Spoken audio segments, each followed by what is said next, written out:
I would say the proudest moments of my rugby career and some of the highlights would be firstly winning my first ever cap with England, 2007. I never thought I was going to make it as a rugby player, let alone play for England. But I think the real kind of defining moment was winning the Grand Slam with England 2016. We failed on 3 other attempts, got so close, but to win that was a milestone that no one could ever take away, especially to do it away in France. You know, within a team that had failed to make the last part of the World Cup in 2015, so to turn it around and win a Grand Slam was amazing.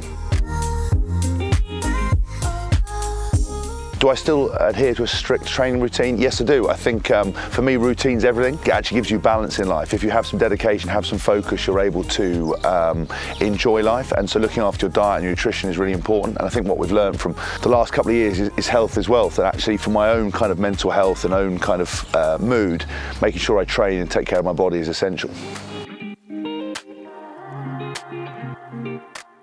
My relationship with Lazy Spa is an interesting one, really. I'm always looking at trying to find the next advancement in kind of recovery and the next way I can look after my body.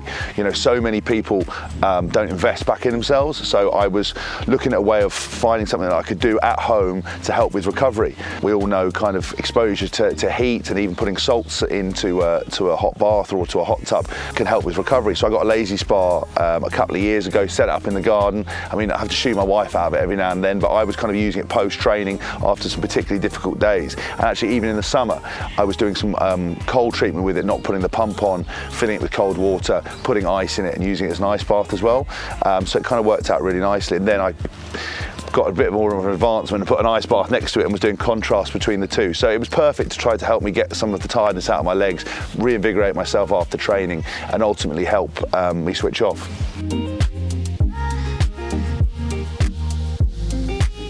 The benefit of having a Lazy Spa at home was that you had access to a recovery device, a hot tub that you could enjoy to relax and kind of switch off in, but also that easy availability of being able to put it anywhere, because the versatility of it not being a complete solid unit, you could inflate it, put it in a space that suited you, and then obviously pack it down when it came to winter or if you moved house. So it was kind of the perfect accessory for my life, really.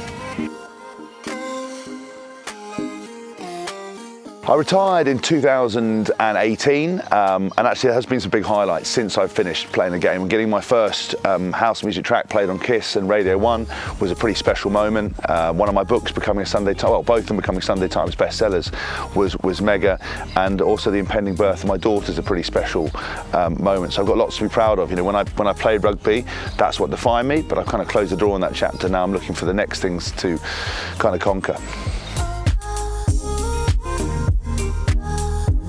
I'm a big fan of setting goals, you know, whether that's short-term, medium-term or long-term. I think long-term for me, I really want to hammer my DJing, try to play in some of the biggest clubs in the world. I've got some more releases coming out on various record labels, which is really cool. I've got another book coming out as well that I really want to do well, and off the back of it, kind of start doing a lot more talks and touring around kind of mental health and attitudes towards life and sort of goals to be successful, and obviously ultimately to be the best dad I can be and keep my wife happy, which in itself is a challenge. Now I'm not a competing athlete. Life balance is so essential, and obviously I'm probably busier now than I've ever been, and I wear lots of different hats, whether that's doing corporate speaking, motivational speaking, book writing, you know, doing days like this, the DJing. So I'm always on the go, but I still need to take care of my recovery, and also need to have time to switch off.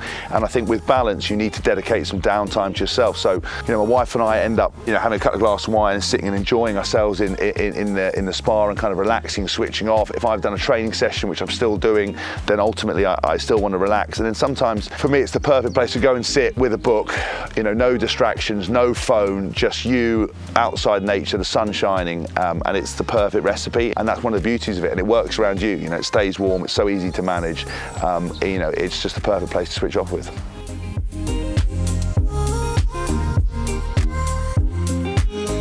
It's very hard to give people motivational advice because I don't believe in motivation, because it's such a transitory feeling. You know, sometimes you feel motivated, sometimes you don't.